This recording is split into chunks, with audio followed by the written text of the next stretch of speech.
புதுச்சேரியைச் சேர்ந்த இளம் பெண்ணுக்கு செல்போன் மூலம் தொடர்ந்து ஆபாச குறுஞ்செய்தி மற்றும் வீடியோக்களை அனுப்பி வந்த சைக்கோ இளைஞர் சென்னை மேடவாக்கத்தில் வைத்து கைது செய்யப்பட்டுள்ளார்.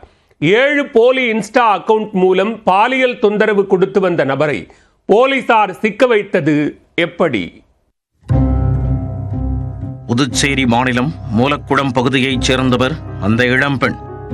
அவருக்கு கடந்த சில நாட்களாக அறிமுகமில்லாத செல்போன் எண்ணில் இருந்து ஆபாச குறுஞ்செய்திகள் தொடர்ந்து வந்த வண்ணம் இருந்துள்ளன. சில நாட்கள் கழித்து அந்த பெண்ணிற்கு ஆபாச வீடியோக்கள் வர ஆரம்பித்தன. அவற்றை புறந்தள்ளிய பெண்ணுக்கு அடுத்த அதிர்ச்சி காத்திருந்தது. அவரது வீட்டிற்கு ஒரு பார்சல் வந்துள்ளது.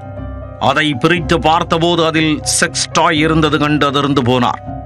இதையடுத்து அப்பெண் இணையவழி காவல் நிலையத்தில் புகார் கொடுத்தார். இணையவழி குற்றப்பிரிவு போலீசார் வழக்கு பதிவு செய்து தீவிர விசாரணை மேற்கொண்டனர்.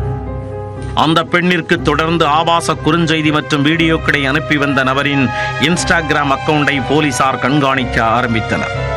அதில் அவர் சென்னை மேடவாக்கம் பகுதியில் இருந்து கொண்டு இந்த சைக்கோத்தனமான செயல்களை செய்து வந்தது தெரிய வந்தது.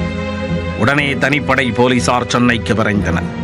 மேடவாக்கம் பகுதியைச் சேர்ந்த பாஸ்கரன் என்ற நபரை அதிரடியாக கைது செய்தனர். சென்னையில் செல்போன் நிறுவனம் ஒன்றில் பணியாற்றி வரும் அவரிடம் இருந்த செல்போனை பறிமுதல் செய்து ஆய்வு செய்தனர். அவரது இன்ஸ்டாகிராமில் 7 ஃபேக் அக்கவுண்டுகள் மூலம் அந்த பெண்ணிற்கு ஆபாசமாக குறுஞ்செய்தி மற்றும் வீடியோக்களை அனுப்பி வந்தது உறுதியானது. இதனையடுத்து அவரை கைது செய்து நீதிமன்றத்தில் ஆஜர்படுத்தி சிறையில் அடைத்தனர்.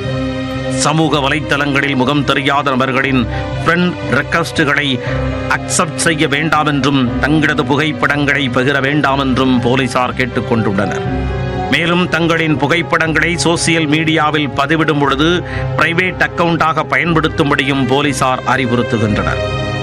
அறிமுகமில்லாத எண்ணில் இருந்து பெண்களுக்கு அச்சுறுத்துகின்ற மாதிரி ஏதேனும் ஆபாச குறுஞ்செய்திகள் மற்றும் புகைப்படங்கள் வந்தால் உடனடியாக 1930 என்ற எண்ணிற்கு புகார் அளிக்கலாம் என்றும், அல்லது இணையவழி காவல் நிலையத்தில் புகார் அளித்தால் உடனடியாக தக்க நடவடிக்கை எடுக்கப்படும் என்றும் இணையவழி குற்றத்தடுப்பு பிரிவு போலீசார் தெரிவித்துள்ளனர்.